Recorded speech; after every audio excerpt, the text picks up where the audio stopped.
Am I the asshole for telling my girlfriend that I told her so after one of her male friends tried to get with her? My girlfriend and I have been together for about a year now. My girlfriend has more than a few guy friends, and I'm not one of those guys that thinks men and women can't be friends. However, with two of these guys, it's very clear that they want more than just friendship from her. Like clear as day, to the point where I don't get how she doesn't see it. If I can notice just by the weird energy they try to exude when I'm present, she should be able to get two right? Wrong. Anytime I have pointed this out, she gets upset with me. She tells me that I am being jealous and reading into things that aren't there.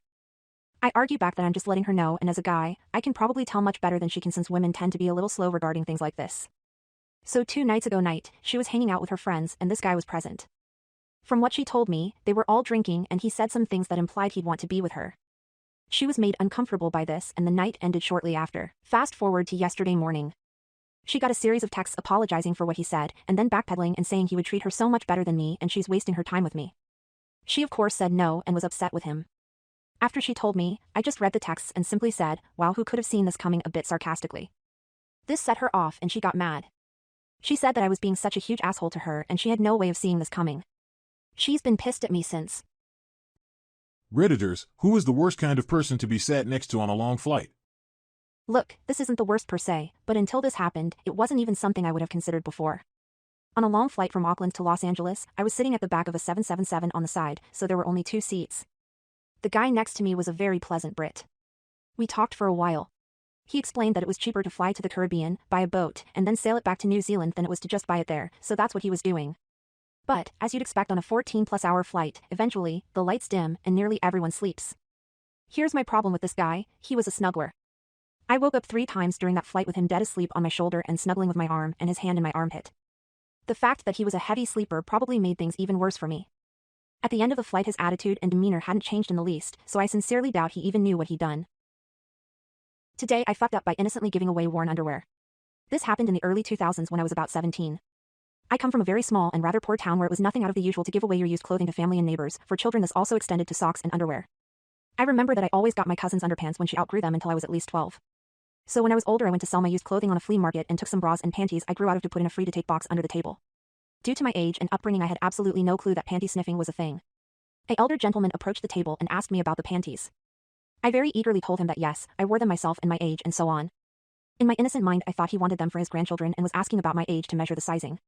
He then proceeded to actually sniff them, which I took as a measure of cleanliness. He asked if he could take all of them and went off with the whole box. Even though I found him very weird and didn't like the interaction with him, I was very proud of myself and happy that I did such a good deed. It took years for me to realize that I supplied a pervy older guy with a huge supply of worn adolescent panties. Redditors, what is a telltale sign that someone is a selfish person?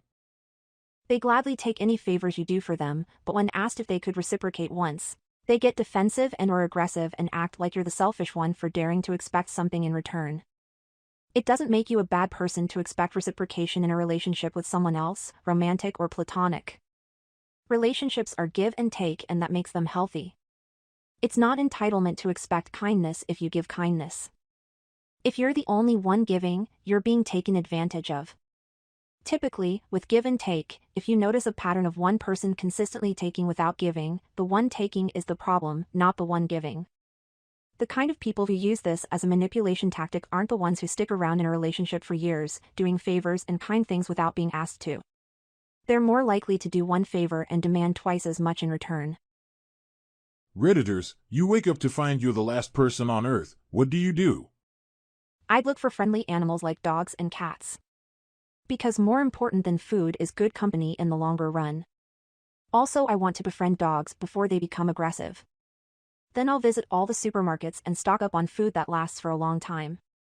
I'll steal good cars and fuel if possible and drive to the nearest library and research on survival. I'll then probably head onto agriculture fields and store the seeds and grain very carefully so that I can cultivate crop for a long time. I'll try to travel as much as possible and enjoy the beauty of nature. When I feel content and happy, I'll take my own life. Am I the asshole for deleting a video of myself from my friend's phone that he took while I was drunk?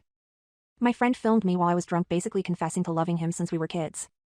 It isn't something I ever would have said to him sober, and I absolutely cannot let anybody else see that video because he's seeing my best friend and it would hurt her if she saw it. I asked him to delete it multiple times, but he would always turn it into a joke and refuse. He promised he wouldn't show it to anybody else, but he's watched it in front of me in places where anybody could have overheard, so I didn't trust him and I secretly deleted it from his phone. He's mad at me for taking his phone, deleting the video, and because he thinks I looked at other things on it. The only thing I did was delete the video, but he doesn't believe me.